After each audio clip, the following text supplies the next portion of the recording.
chat? Should we say what's up, chat? I think it's better if you turn your chair towards me and then we just have a conversation with each other, because it's more personable this way, because I feel like it's better to talk to somebody than chatting with the camera. So yeah, we'll look at them every once in a while. Although I feel like this plant's kind of in my way. There we go. There we go. Cool. I feel like it's good. So, hey guys, welcome to first episode of Two Dudes and Selling Real Estate. I don't like that. I don't really like that. Your bearded, the lender, your bearded lender and your bearded realtor. We're gonna work on the name. But it's episode 1, so we're here. So I'm Chris Courtwright, and this is Brian. How we doing? He is from Landmark Mortgage Planners. Yeah, Brian, introduce yourself. Yeah, I'm Brian Corley with Landmark Mortgage Planners, and what about yourself? I'm Chris Courtwright, your Ocala Realtor, and today we are starting episode 1 of our podcast / series to help consumers understand myths about the mortgage process and make them have a better understanding, so when they're buying a house, they know what exactly to expect. There's a whole bunch of them. Yeah. So if I read the script, it says what most people get wrong about buying or selling a home. So sums it up. So number 1, what does getting pre-approved actually mean? So pre-approval versus pre-qualification. Those are the two main terms that you hear most people talk about. And you'll hear the term pre-qual or pre-qualification, and that's basically me and you sitting down and you say, you know what, Brian, I make $150,000 a year and I have $200,000 in the bank. What can you get me? And I say, well, that's pretty good. I can get you $400,000. Here's your pre-qualification. Unfortunately, I haven't looked at pay stubs. I haven't looked at W-2s. I haven't looked at tax returns. And I haven't even seen what you got in your bank.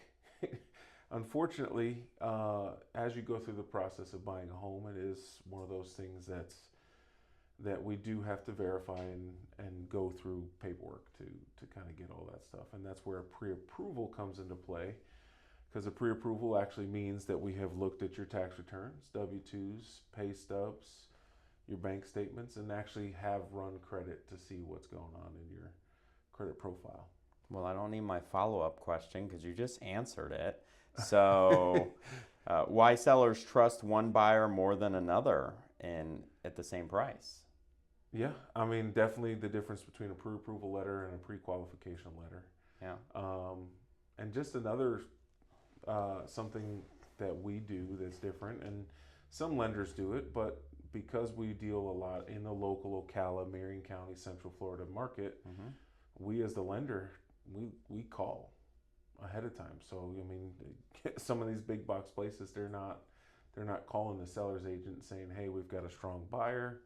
We've looked through everything and kind of combed through all of the basic information to make sure that it's a strong buyer. Yeah, that's definitely an advantage, especially, if you're looking to put in a strong offer for a house and you're pre-qualified already versus pre-approved. A seller is going to consider that offer a lot more, even if you have maybe, the offer price is $10,000 less, because they know you're qualified. We already done the footwork up front. You're good to go. Yeah. So, okay. So, this is a good one. How early should someone truly talk to a lender? That's a good question. I guess it really boils down to when do you want to move? And then if you know when you want to move, the best time to do it would be 3 to 6 months ahead of time. You can speak more to this. I mean, what's the average time that it takes a buyer to go out and look for a house and actually find one they like? I would say it depends on the market, right? I mean, right now there's a huge influx of inventory. So we've got about 4,700 homes on the market. Okay. But I think the biggest stopping point for most people is financing, right? Especially if you've got a ding on your credit, that holds you up. So I think that as soon as you know that you're going to buy a home, that you should say, hey, let me go to a lender and make sure that there's nothing on my credit that's going to affect it. So, and if I'm not a credit expert, but if you pull your credit a year out, is it really going to affect your buying power in a year? Like those points that you lose? Yeah. Let's talk on that a little bit. Well, it brings it back to if you're buying and 3 to 6 months ahead of time, it's perfect to do 6 months. Typically anything that has to be done on a credit to repair can be done in 3 to 6 months. There are some things that may take a longer period of time, but if somebody has to fix credit, it typically takes 3 to 6 months. So that's a great idea right there. And then I would just say, the sooner the better. Yeah. What's that saying? If not today, then the best time was yesterday. Or if the best time was yesterday, then the next best time was today. Yeah. So, and not only that, but in my opinion, it helps you guys as realtors to have somebody that you're driving around if they're in your car, or even if they're driving separately. You've got a whole day plan looking at 5 houses, 6 houses at a time. That's almost an entire day. You want to have somebody that's pre-approved and I'm not putting them in my car. Yeah. What are we joyriding? Like I don't do joyrides. We want to make sure that you're an eligible buyer, because what the last thing that I want to do is get in a car with somebody that would love to buy a house. I'd love you to buy this house, but if you're pre-approved for $300,000 and we're looking at $1.5 million mansions, we're wasting both of our time and window shopping. Yeah, well, I like doing that every once in a while, but not with houses. You're just setting yourself up for disappointment. You have to have realistic expectations when you go out and searching for a home.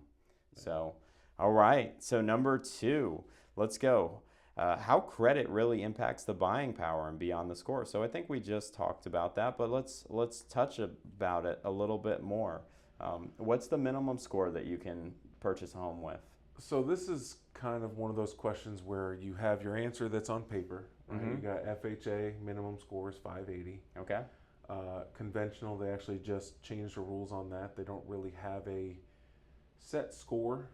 It's really one of those things where it's, you put it in the system, we run the system and it says pre-approved, or it says refer, meaning that we have some work to do. But in terms of credit and what that does, I would say the higher your credit score, the better your rate can be. There's a lot more things that go into the rate, which is a story for a whole other day. But in terms of credit, the basic gist of that is you want to keep your utilization under 30%. Ratio in terms of revolving versus installment, maybe 2 or 3 revolving lines and maybe one installment loan. Those are really good ratio of how many loans you might have on a credit report. And then your credit history and a couple other things that we get you with somebody who's more in tune with the credit world. But in terms of how that affects everything, it's definitely the higher the better. Yeah. So what are the benefits of a higher score? So the rate is usually better. There's a lot more things that go into that, but rate will usually be better on when you have a higher credit score. I find that most people that have a higher credit score tend to have a little less debt, or their debts are in line with what then would become your debt to income ratio. And then basically your credit profile, the whole thing taken into totality, it allows us to know whether or not you can get pre-approved, or in the case of a government type of loan, we may be able to do a manual underwrite, which that can be that's a whole episode in and of itself. But basically, different credit scores allow for different things when it comes to special programs. USDA has their credit scores. VA has theirs. Each one of them are all different, and even though there's a credit score on paper, Mm-hmm. it the higher the better. Yeah. You know, Yeah. but that's what we're here for. You know, we're here to Mm-hmm. game plan, right? That's why we're coming in 3 to 6 months ahead of time. You know, Mm-hmm. maybe somebody has, you know, a 620 credit score or a 640, and it's one of those things where, you know, maybe the next tier bumps you up where you have a little bit of a better rate, and Mm-hmm. you know, lease isn't up until April or June or May, Mm-hmm. so you've got a few months. We can work on a couple of things, and you know, who knows, by the time we get to May or June ready to buy, you know, maybe rates got better. Yeah. So, Yeah. So, and we talked about this, but realistically, so you'd say it takes about 6 months, 3 to 6 months to really fix your credit if you have anything bad on there. So, okay, yeah. awesome, cool. Well, let's move on. So, and then of course there's different loans that will allow you to purchase that they want over a 700, like the DSCR loan, like that. Yeah. You have to have a over 700 score to even qualify for that type of loan. Yeah, I mean, there's some ways to get it under 700, but Mm-hmm.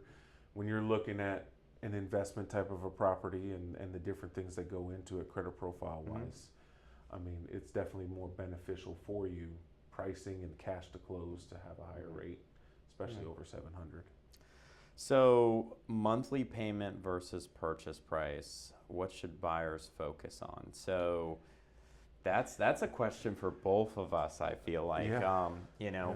I mean, I think that personally it depends on the person, right? Mm-hmm. So I look at, is it a good purchase, right? Like, I mean, but at the same time, you can have a higher priced home with a better score or better interest rate, Mm-hmm. and even though you're paying higher, your payment's lower.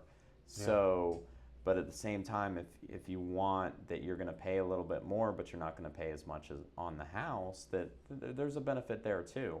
Yeah. I mean, if you're going to pay it off early, then what does the interest rate really matter, right? Right. It's just what do you really care about? And I think that's buyer specific. But what do you think?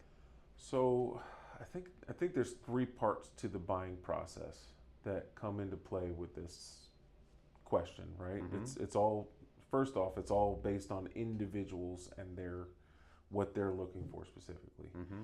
You know, you've got your payment, Mm-hmm. and then you've got your cash to close, Yeah. right? And then when we're doing all this, you have your debt to income ratio, you have your maximum. Mm-hmm. What is it that you can go to as your highest and best offer on a loan amount? Mm-hmm. So when I'm sitting with someone like you, if you're buying a house, and I'll give you 3 options.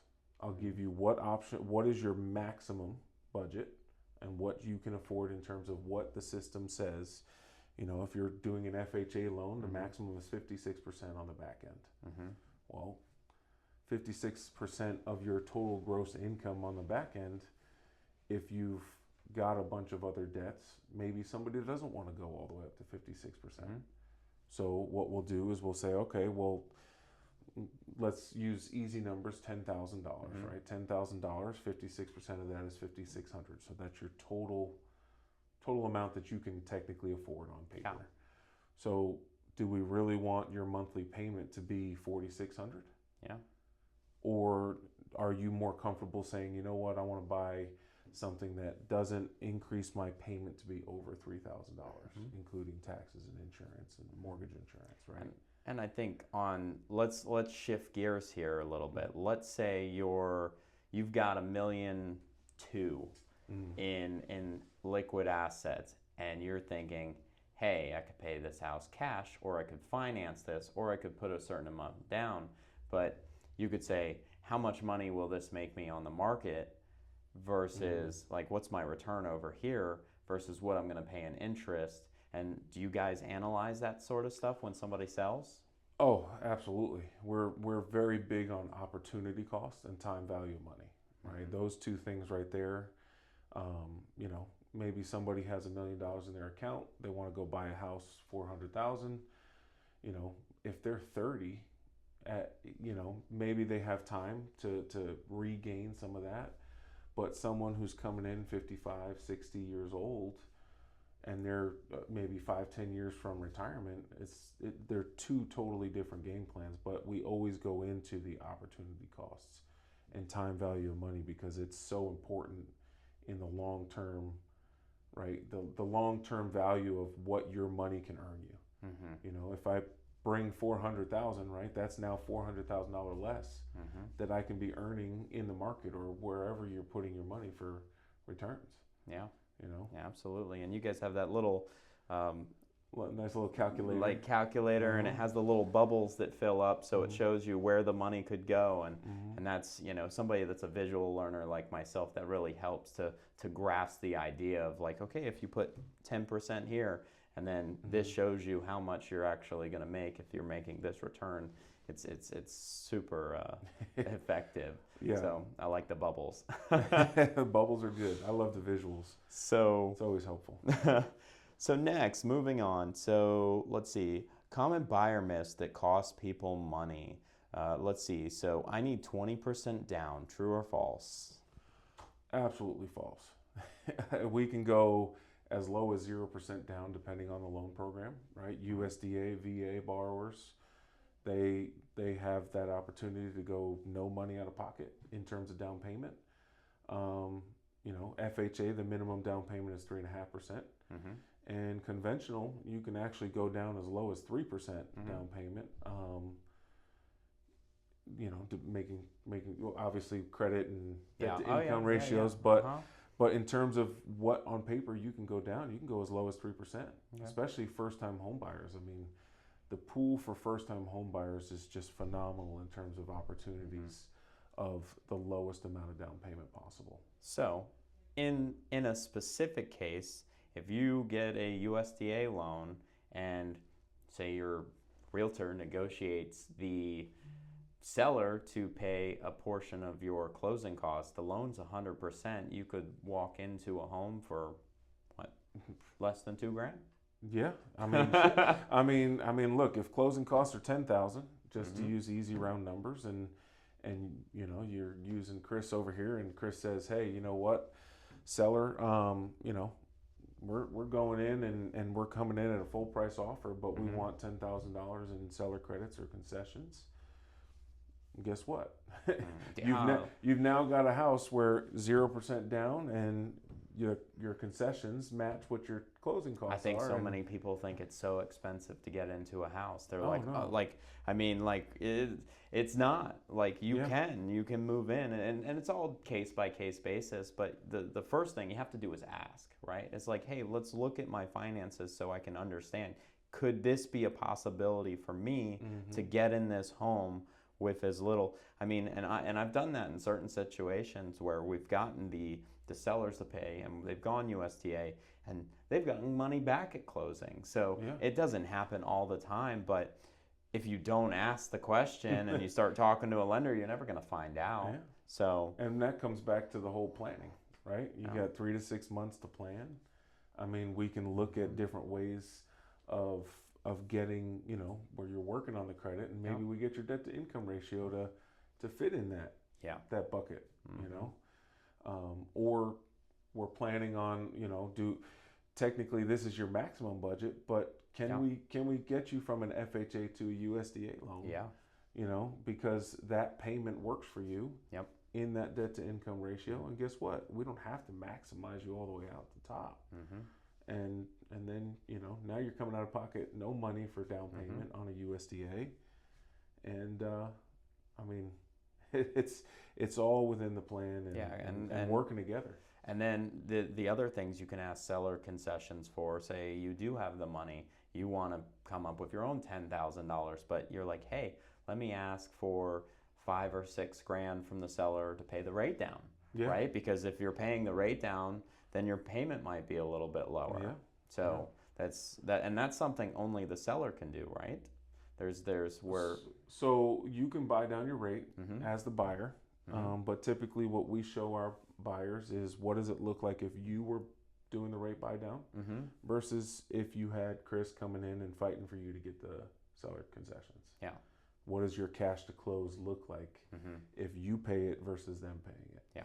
And then we can do the rate buy downs. You know, you don't have to, but we always like to give our people more than one option, because who wants to sit here and come in and just be pigeonholed into one thing? Yeah. You know? Yeah, absolutely. So, okay. This, leading on to the next question. Should I wait till the rates drop to Oh my goodness. to buy? So, should I wait? You know, no. Short answer, no, absolutely not. I mean, obviously, if I had a crystal ball, I'd be a millionaire. But you know, I don't have a crystal ball in terms of what everything's going to do. Are prices going to keep going up? Are they going to go down? Are they going to stay the same? You know, but there is one stat, and I'll have to look up where specifically it's from. But for every 1% the interest rate drops, you're adding 5 to 10 million additional buyers in that pool of people that you have to compete against. Yeah. Well, I mean, we saw it when during COVID, the past couple of years, it was crazy. I mean, you had 700, 600 homes inventory, and you were getting 20 to 30 multiple offers. And of course, rates were, 3.5 and, 3.25. And I mean, I know I got a couple of those out there, which you'll never get rid of. I would never refinance those. No, definitely not. So, but yeah, I mean, as you see as the market and the rates come down, I've seen a drive in buyers. So, I mean, what are rates floating around right now? I mean, if you're looking on Google, I mean, you're probably looking at somewhere between 5.7 and 6.2. I know if you're looking on Facebook, people say, "Oh, rates are dropped down to 5.99," but could change tomorrow. Changes. It's not even about tomorrow. It changes hourly. It's just like the stock market. Okay. You know, it's based off of the 10-year. You know, a lot of what we use is based off the 10-year Treasury, and that market goes up and down by the minute. Wow. Right? Trump. So you're like, hey, if I call you, the rate is good right now. You better lock that rate in, because you never know. It could just jump up. So. Well, I mean, it's a gamble. I mean, we're looking at a 30 to 40 day close typically. Yeah. When a buyer puts in an offer, you're looking at 30 to 40 days, and it's one of those things where we just say, look, we can lock it in today at today's rates. Yep. Or the market's still going up and down, but if we lock in 2 weeks. Now, if they lock in that rate, is there a certain percentage of points that the rate could come down that they could relock? So the market that we're in right now, we really haven't had that happen too much. Especially when you're dealing with people like us, right? We've been doing this for a while, and we give people the option, and we just say, look, if you lock it in today, there's really no way of us coming back to the table and saying, hey, if this rate were to drop, can I do that again? I don't see them dropping that much right now. I think they're fairly competitive right now compared back to in the day, back then, with everybody being competitive, yes, I call. Before I got in the mortgage business, it was during COVID. I wasn't in the mortgage business, and I bought a house, and back then, places were saying, we can lock it today, but they still had the same thing, right? But it was more competitive, so maybe. But in today's market, we generally, if you're not closing for 30 days, we'll give you the two options, and it's kind of up to you. I mean, so that makes sense. All right, let's move on. And so what sellers don't realize about buyer financing. So this helps sellers win too. The talking prompts, as I'm reading off my sheet here. Why the strongest offer isn't always the highest offer. Well, I mean, that goes to the different type of financing, but how much you're putting down, because I've seen multiple times where they're not always the highest offer, but they're putting 20% down, and they're conventional versus an FHA. So it's a case by case situation, but for the mortgage side of things, what would you say is the most competitive way to present an offer with what you Yeah, when you I have a mean, buyer? like you said, I mean, obviously putting money down. Yeah. But I don't want to say that FHA, VA, or conventional one is better than the other because, I mean, to me, I mean, all three are great. I mean, right? If I'm giving you a pre-approval, conventional, FHA, USDA, VA, I'm giving you a pre-approval. That means that I have gone through all of your documents. And in some cases, I've even sent it to my underwriters and said, "Hey, this puppy's already been pre-underwritten." Yeah. Right. And really, it's just a matter of we're local, so we call our sellers. You know, we give them the heads up and just, you know, a couple weeks ago we had somebody. I had to call the sellers myself. I mean, they didn't want to take a VA loan. Yeah. They were like, "Oh," Which is, you know, we see that. Yeah. It's like there's myths behind VA loans, like, oh, VA loans, and I'm a veteran, so I support VA loans, and I would tell my sellers, like, no, this is a serious loan, like you should consider this loan. So it's, you know, 100%, right? 100% financing. There's some little bit of things that they pay along with that, like a funding fee. Is it a funding fee? Yeah, so there is a funding fee. It depends on if it's your first time use or if you've used it before. And then there are other cases where maybe you're exempt from the funding fee if you're 100% disabled. Vet. Yeah, they don't you have don't to pay have to the be funding 100%. fee. Oh, okay. Yeah. So and I just learned this morning that you can actually have two VA loans. Once you've lived in a homestead for quite some time, you can actually move on and move your primary residence and still keep that primary VA loan. Yeah, you've got your bonus entitlement. Special calculations to it. So again, it comes down to, you know, case by case basis, but it's definitely doable. And we definitely, I mean, even if you don't have your entitlement left, it's still a great loan type to use because there's no mortgage insurance. So, you know, if you have to put down, even if you do have to put down money using a VA loan, it's still a great program to use because then you don't have mortgage insurance. Yeah. And then you can refinance. What is that way that you refinance it without it's a special qualification for being able to refinance. You don't have to use the EARL. Yeah. Is it the so EARL? so that's so you can refinance, and there's special things that come along with that in terms of maybe not having to re-show paperwork or reprove income because you're just you know, you're going in and you're just trying to get a better rate. Right. So we're just looking at does it make sense for the VA borrower to come in and have to pay closing costs, right? I mean, anytime you're doing a loan, you're paying closing costs. So, you know, oh, and while we're on that, I do have a lot of people that come in, oh, I'm a veteran, I don't have to pay closing costs. So while we're on that, I've not heard that one. Okay. I can't tell you how many veterans come, oh, well, I don't have to pay closing costs. My last loan, I didn't have to. I'm like, you are correct. Yeah. On your last loan, the seller probably paid them, right? A veteran is responsible to pay their own closing costs unless the seller pays for them. And typically when we as the lender and we're working hand in hand with you as the buyer's agent, we'll say, look, does this person have to get closing costs in order to be able to qualify?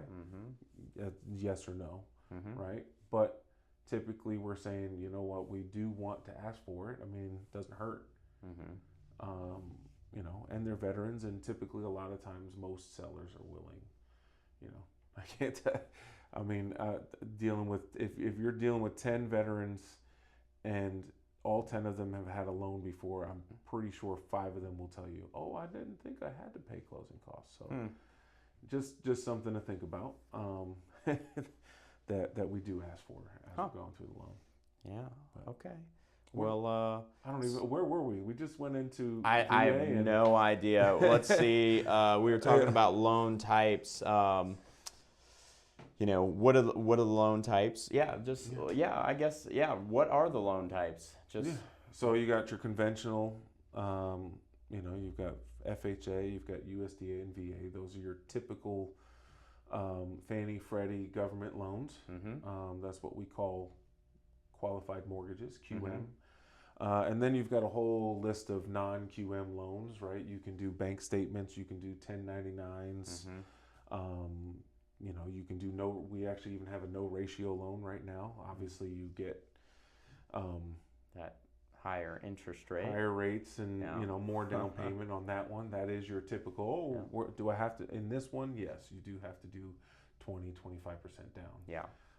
But you know, there's a whole list of non-QM Mm-hmm. where we can get into maybe the down payment has to be a little bit higher. Mm-hmm. And then we've got investment type of loans as well, you know, where we don't even have to look at income. We just look at the property itself, which, I mean, that's a beautiful thing. Love those.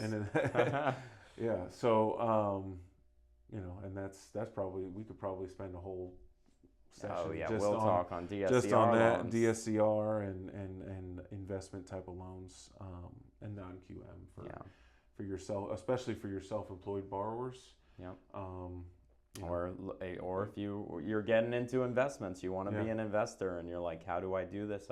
You know, don't have the personal income to qualify quite yet, and Yeah. you're like, but I want to buy an investment property, and these are great ways to get your foot in the door. Of course, you're going to pay a little bit more in interest, but you acquire the asset, and that's really at the end of the day, in my opinion, you're getting the asset, right? Which is going to give you a tax benefit, which, you know, depending on, you know, I'm not an accountant, so talk to your accountant on that one before I say anything on that. But and then the depreciation. So there's a lot of different things that go into that. So, you know, personally, we get a tax benefit, or I get a tax benefit for my investment properties. But as I continue to grow and find more, it's easy to be able to say, hey, you know, my personal income is not where I need it to be right now, but I really want to buy this asset. And so you do a DSCR, debt service coverage ratio. Yeah. Mm-hmm. So and just a little snippet on that is oh man, we've got so much stuff. I don't know where was I going with that. You know, on a loan like that. Oh, we were talking about opportunity cost earlier. Yeah. Right? You've got somebody $1 million in their account. Yeah. Right? Should I buy the house that I want for 400 and just take it all out? Right?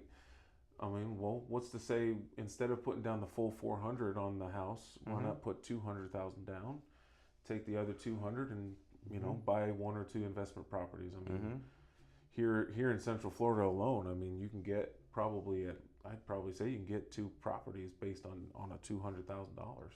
Yeah. If you're going single family.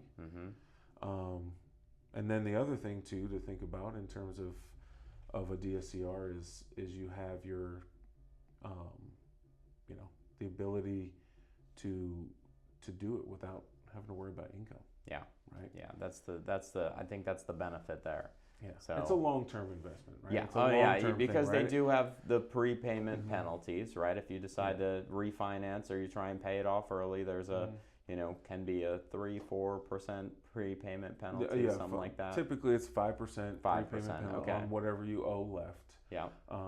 You know, obviously, the longer term you do for your prepayment penalty, the better things will look for you in terms of cash to close and possible payment. And the way I look at it is, you know, just like when you're investing in the market, right? When me and you go invest in the market, we're not day traders, right? We're not selling and buying stocks. Anything about that. Exactly, right? If we're going in, we're putting money into an account, we're putting in there for long term, right? And it's the same thing using a DSCR. I mean, you have maybe some of the big time players that probably want to do a DSCR and you know, maybe they're thinking about it in terms of short term, but in all reality, it's just like investing in the stock market. You want to do it in the long term, right? Okay, makes sense. All right, so the hidden costs people don't budget for. Let's talk about closing costs. So closing costs, this is it's funny because you're on the realtor side, you have your numbers, right? And then I'm on the lending side and I have my specific lending numbers. Yeah.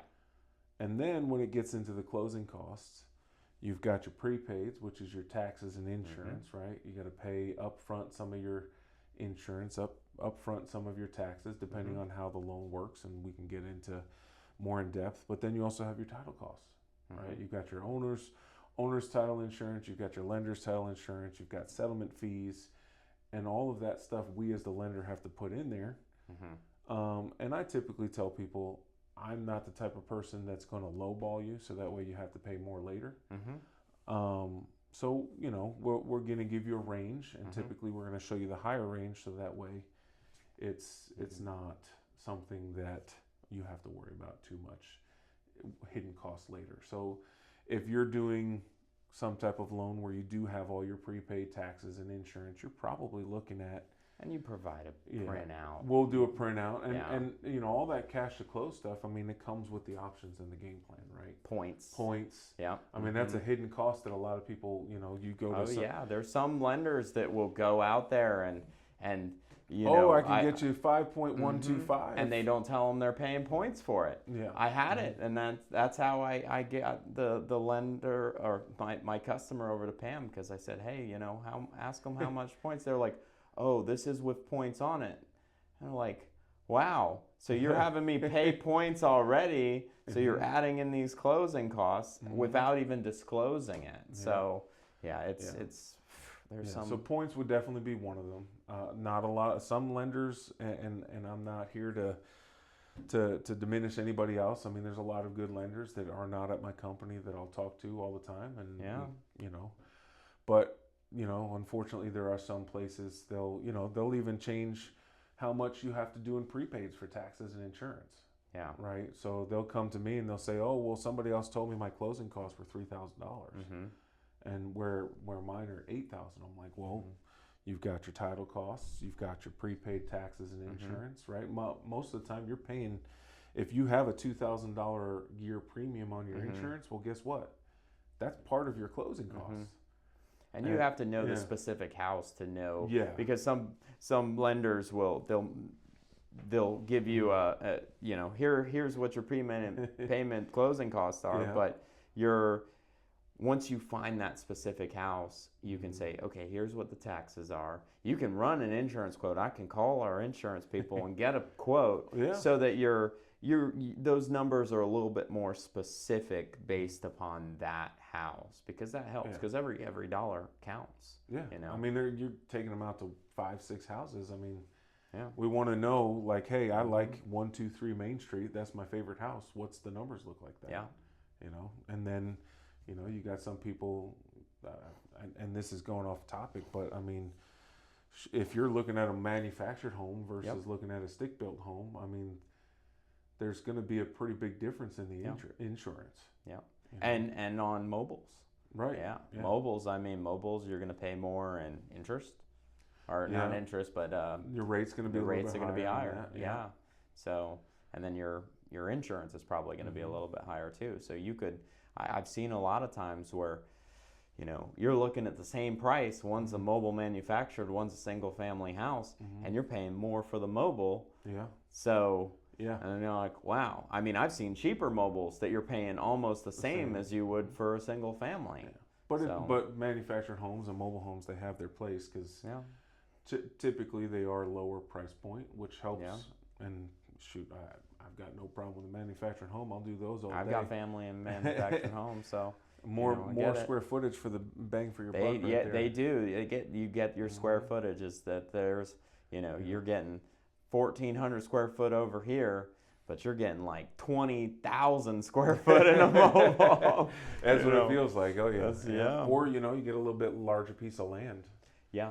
A lot of people like to put the mobiles on the land because, you know, they want the square footage and they want the land. But if you're trying to put a single family, you're going to double your price if you're trying to get the square footage and the land. So it's actually a more affordable option. Yeah. So it works for people. Yeah. You know, so I get it, and there's a shoe for every foot. There you go. So, all right, so let's talk about inspections, appraisals, and escrow. So on our part, you know, we've home inspection, right? Home inspection comes up, but then the next thing is they get an appraisal. So, you know, what's an appraisal? So an appraisal's, I guess it would be another form of an inspection, right? Yeah. But it's done via third party. We as the Mm-hmm. lender, you as the realtor, we don't have a say in who goes out. Nope. We have to go through a third party emailing service that we just say, hey, here's the address, and and then they send it out to some appraisers, Mm-hmm. and then they're the ones who go out, Mm-hmm. and then basically you're looking at anywhere between 3 to 5, most likely 5 comparable properties. Mm-hmm. And then they're looking at the safety of the home. Yeah. How's the roof, flooring, kitchen, your big ticket items in Yeah. terms of safety. And then that brings in the I'd rather do a conventional versus an FHA because the appraisal. And in all honesty, 9 times out of 10, the same thing that's going to be caught on an FHA is going to be caught on a conventional. Yeah. Right. I mean, yeah, maybe a small nitpicky thing Mm-hmm. might be on an FHA. I mean, I remember I bought my first home. It was an FHA. Mm-hmm. Maybe on a conventional they wouldn't say anything, but we had as the buyer, what was it? We had some steps that didn't have railings. Yeah, no railing, and they'll catch that on the VA as well. Yeah. The VA, But- it's got to be safe for the veteran, Mhm. right? And So- they had a patio, and the patio didn't have a railing, so they had to put a railing up, and they had to put a railing on some steps. And Yeah. of course, they look for wood rot and any major things that are. And a gonna lot of be- that still gets caught with the conventional, right? Yeah. I mean, yeah. so just to debunk that myth in terms of loan types and the appraisals that come with them, I mean, 9 times out of 10, when you're looking at it, you're looking at pretty much the same thing. Yeah. Um, Flooring in bedrooms. Yeah. Which do you have to have flooring in bedrooms for conventional? I mean, yes. Depends on the It just appraiser. depends on the appraiser. I Yeah. mean, look, it's the same. Do I miss things when I'm looking at Mhm. it? Yeah, underwriters miss it sometimes. Unfortunately, it happens where sometimes. You're gonna have to get an appraiser in here and just be Yeah. like, tell me what the Yeah. rules are. 'Cause Yeah, we'll do an they- appraiser. I mean, well, because shoot, I had one inspection where the inspector literally said the roof is kaput, need a new roof, Mhm. it has no life left. Get a roof. Appraiser came out, and we were waiting to do some renegotiating to get a roof put on, from the seller, and funny enough, a week and a half later, appraiser comes in, as is, Yeah. no roof necessary. Mhm. So it really just depends on whose eyeballs are on it, and just like everything else, you got your human error, and but the biggest thing is just safety. Yeah. Doesn't matter the loan type. Yeah. So. Yeah, absolutely. Because the most important thing is when you're buying this asset that not only does it value out for the bank, but it values for you as well. Like you want a home that you're going to move into, and you're not going to have to, unless you're buying a project house, Yeah. No hidden projects, Mhm. right? And that's what the home inspection does. But the appraiser kind of, does that same thing, but from a bank's perspective. Exactly. So, okay, let's move on here. So, I can kill a deal after it's under contract. Well, there's a lot. First thing, very first thing, do not go buy a new car. Don't go buying furniture. You do not need to fill up the house just yet. Right? Everything that we talked about earlier was all credit profile, right? So you're saying I don't want to go and celebrate my new house by going and buying that new Ferrari to park in my 2-car garage? Definitely not. Don't even get a new Toyota Camry. I mean, What about a motorcycle? Oh my god! You know what? Even don't. Yeah, no motorcycle, not even a bicycle. Not even a bicycle. So I should just not put anything on my credit cards. No. Like just stay away, pay cash for everything. It's a case by case basis. Oh. But what I would say in general, right? If you're if you're coming to me, right, I'm telling you like, hey, look, your debt to income ratio is pretty tight. Right? You've got this much wiggle room. Hmm. And you go open up a new credit card that comes in with a minimum monthly payment of $150. Mm-hmm. Now, me and you, maybe it doesn't affect, right? You say, oh, well, I can still afford it. But when you're looking at debt to income ratios, and this goes back to, just because you can doesn't mean you should, right? Yeah. If the paperwork says I can afford a $5,000 a month payment, and $150 is going to throw me over the edge, then maybe I shouldn't do the max. Yeah. Right? Maybe I drop it down, or you could have $2,500 should be a $2,000 a month payment, which right now, I mean, you can get a pretty decent house at $2,000 a month. Because if they're gonna check your credit, they're gonna recheck and see if you've added any bills on there. Checked in the beginning and checked in the end. Checked at the end because they're gonna repull. Yeah. I've had it. I've had a customer that they went and they opened up a credit card, and guess what? Their DTI was pushed over and they didn't close, and they were under contract for 3 months because it was a unique property. We couldn't get it closed. We had to get a bunch of inspections, and by the time their credit had expired, and had to repull, and they repulled. And well, even if it's not expired, right? Processing wise, you get your credit pulled at the beginning. Don't quit your job, because they'll call your job too. Yeah, we do have to do what's called a verbal verification of employment, or any other type of it's called a VOE, verification of employment. Gets done at the beginning and gets done typically a couple of days right before closing, to make sure that you're still working there. So definitely don't go quitting jobs. So no credit cards, don't buy a car, don't quit your job. What else do we got? What else will kill a deal? Anything that affects your debt to income ratio affects the deal, or co-signing. Right, I didn't think it was going to affect because I'm helping my son. That's one I didn't think of. Yeah, I'm helping my son, but it's because that goes on his your credit, right? You're co-signing. You're co-signing. Your credit. Yeah. Didn't think of that one. So that's another big one, especially for parents and grandparents. Because that goes on your debt to income, right? Even though you're co-signing. Yeah, that'll kill a deal. So that praise, I mean, appraisal. I hate to say it, but you're buying a house that's $250 and the appraisal comes in at $230. Can kill a deal. That comes back to the realtors being able to, number one, what we do anytime an appraisal comes back low is we'll get with the buyer and the seller's agent, and we'll say, hey, look, what comparables did you use for your price point? And then we'll go back to the appraiser and say, hey, look, this is, here's a few.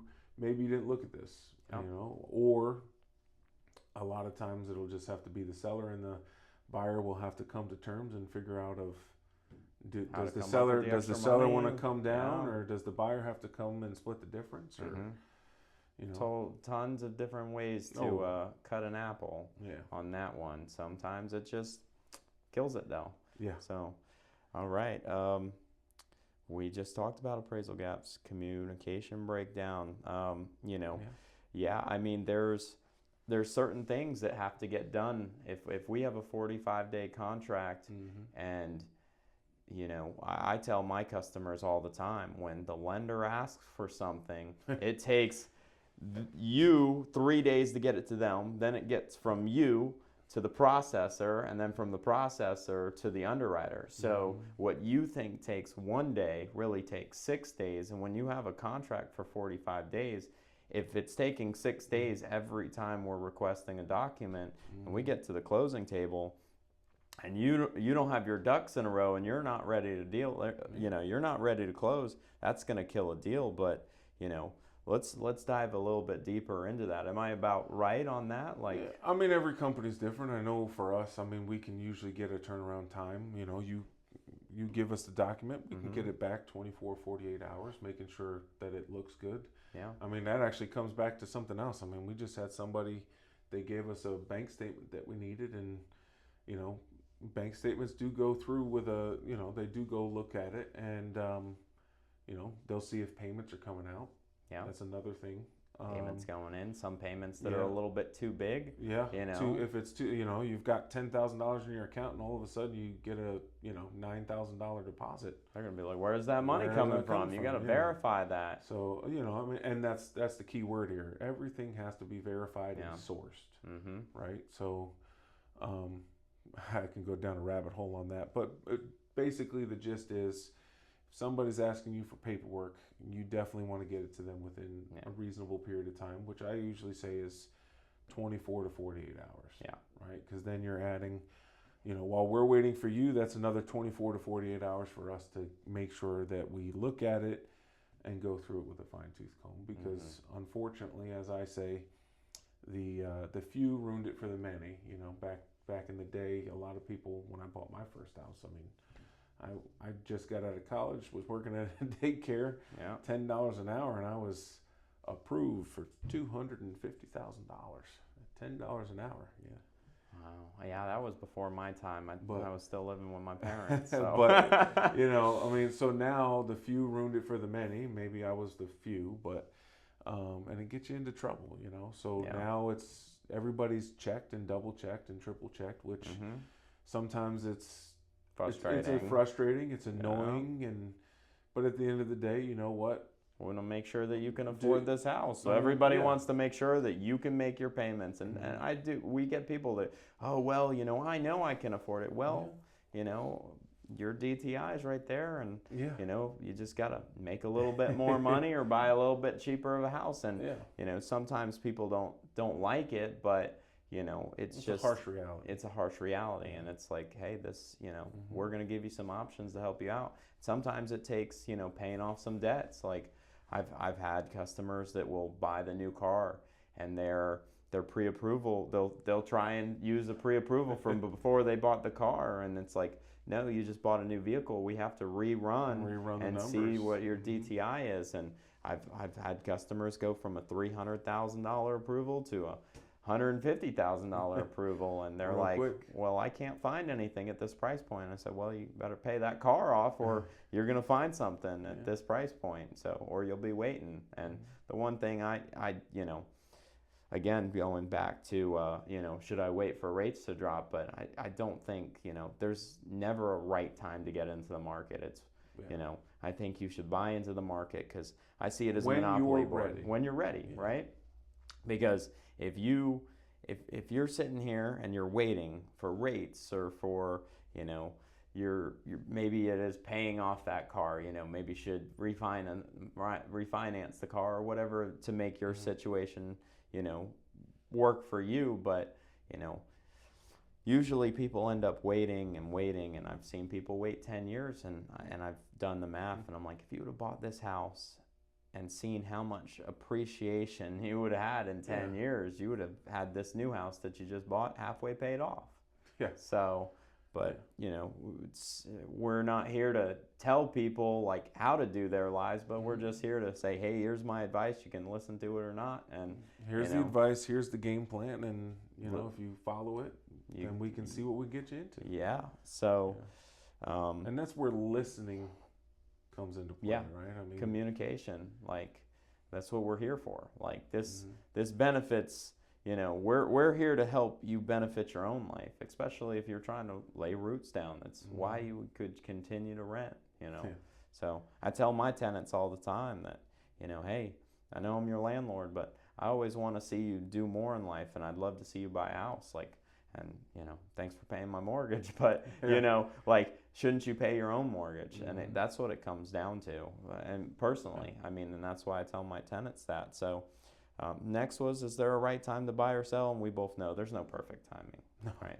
There's it's just like the stock market. You can't time it. No. Right? There's no way to time it. And again, if I had a crystal ball, I'd be sipping Mai Tais on. I would have bought Bitcoin. I would have bought like $4,000 worth of Bitcoin when it was $10. Yeah. I'd be retired right now. But I didn't jump into the market early enough.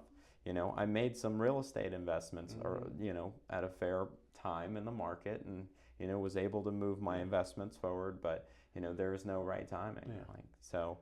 And just from a point of view in terms of, I know we keep talking about investments and opportunity cost, and if we're thinking about how many people are going to listen to this, probably more than half of them are unfortunately living paycheck to paycheck. You think about the statistics.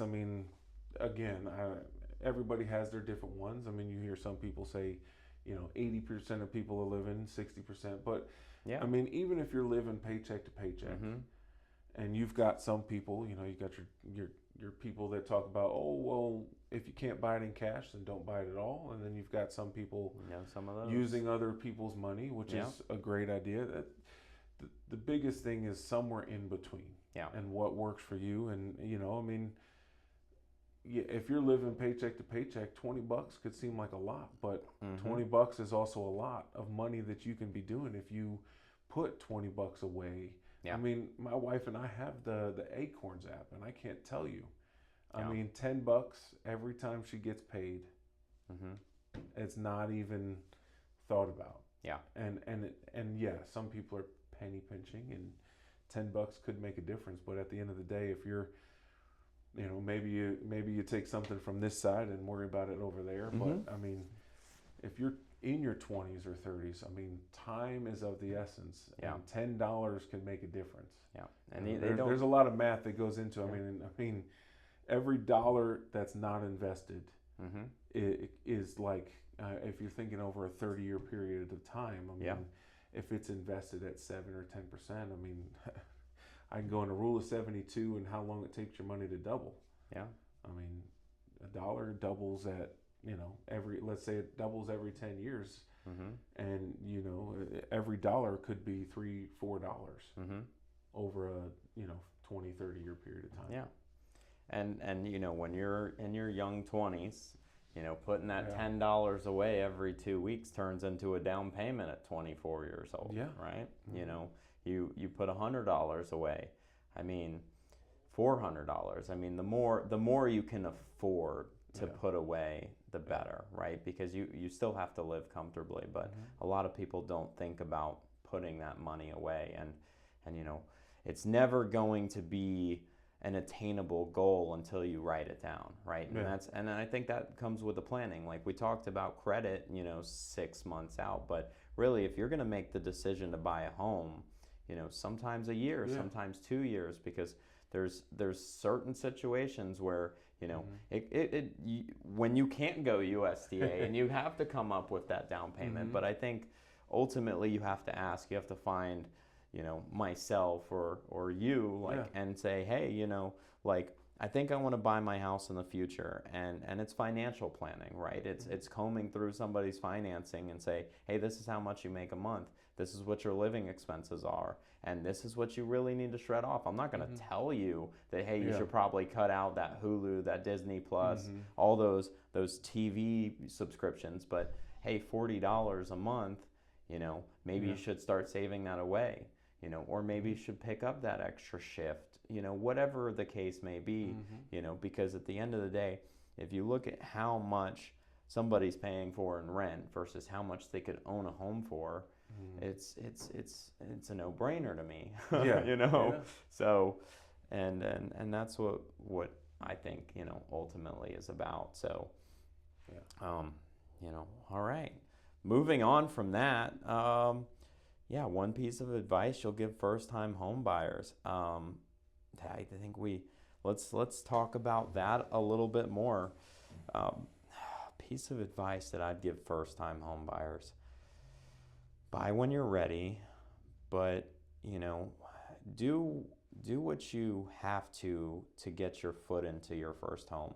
So when I bought my first property, I bought a duplex. So because I'm in real estate, income goes like this. Sometimes we're making money, and sometimes I mean, I've had times where I haven't sold a house in 4 months, and you know, fortunately I've been able to put money in savings, and it's gotten me through.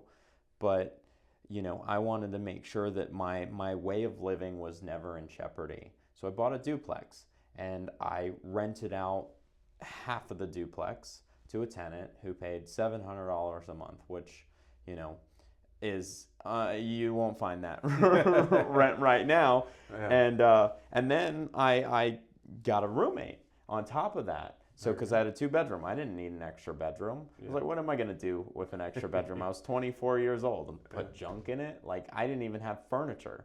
So I rented out my bedroom for... Yeah, get a futon. I think I had one at one point. I think I had a futon.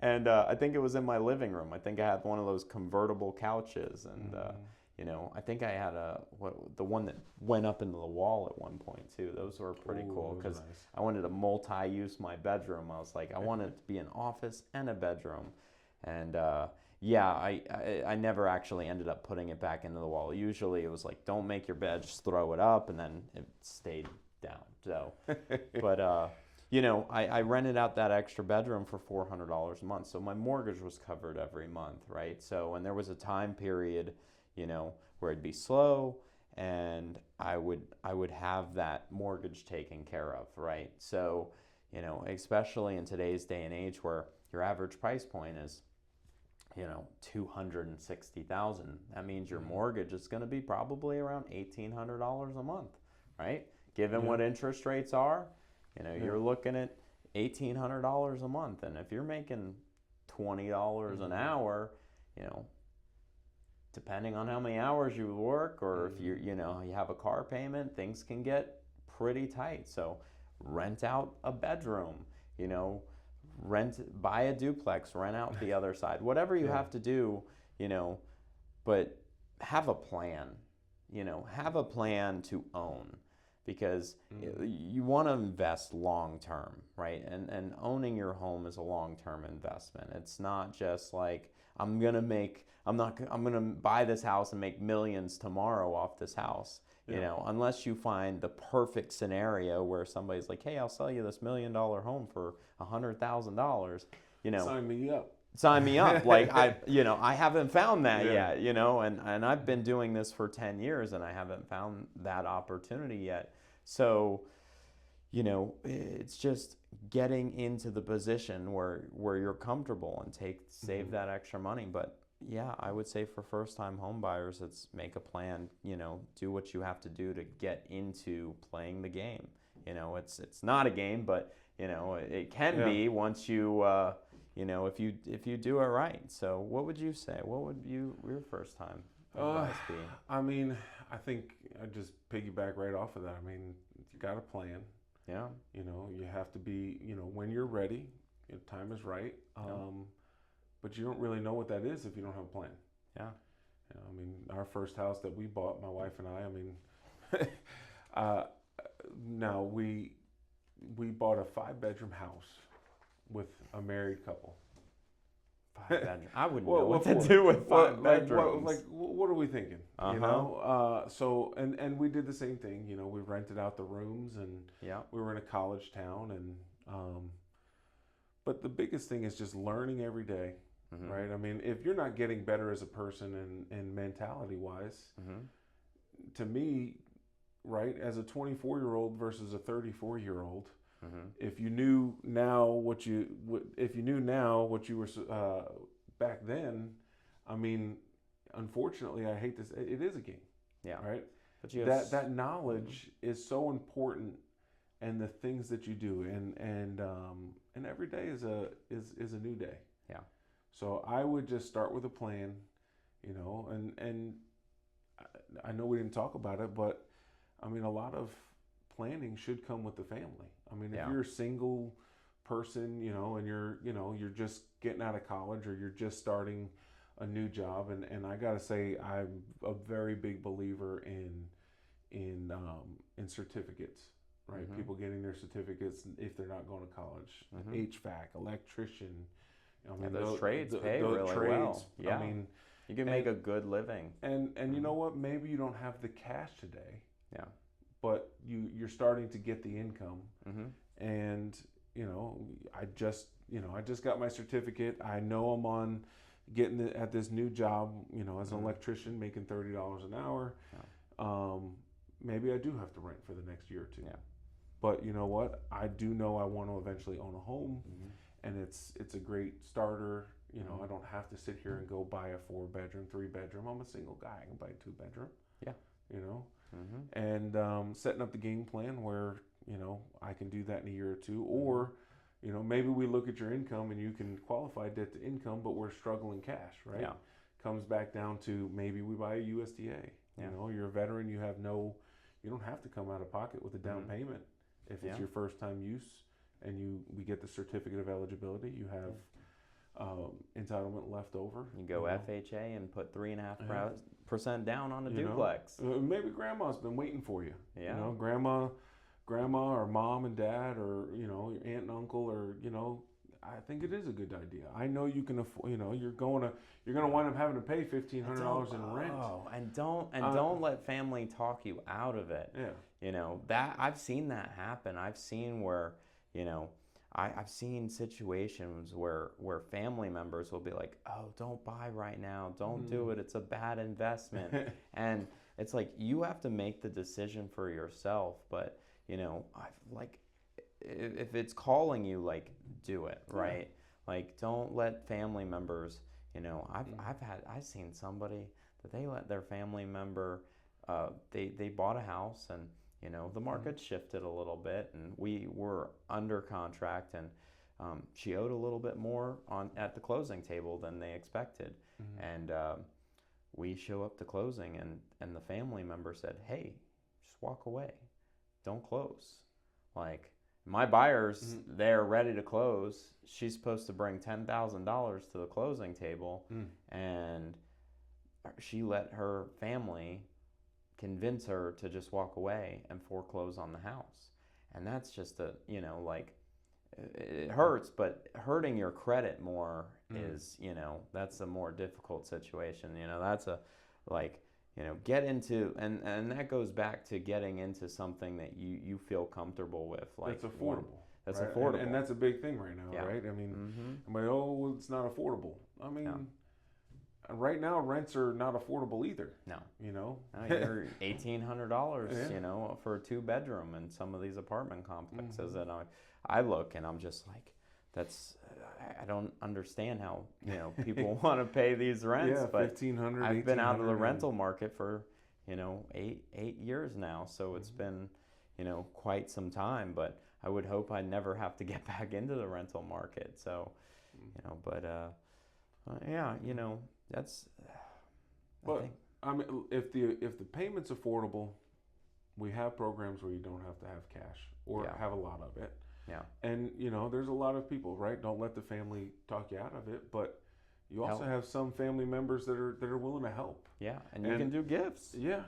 Well, Yeah. I mean, there's nothing wrong with a gift. Yeah. I mean, am I allowed to go get a gift from Joe Schmo off the street? No, but if Aunt, Uncle Sally, or Grandma, Grandpa, say, you know what, I'm retired, I've got some money set aside, and you're my favorite grandchild, so you know what, why not? Hey, Mom, do you hear that? I want to get. I'm trying to buy a house. But yeah, I mean, there's nothing wrong with asking if you need a little bit of help on that side of things, but within reason and within the plan, right? Yeah. I mean, I've unfortunately had to tell people, like, if I'm looking at your stuff and I can tell you that you're only able to get approved for up to $100,000. Yeah. Maybe now's not the time. Yeah. I mean, but and again, unfortunately, you get the people. You've got some people making more money, some people making less, but you get the right people that want to come in and they're so happy, and you get them the game plan. And I mean, I've worked with people. I mean, shoot, one of my people I just worked with, it took them a year. Yeah.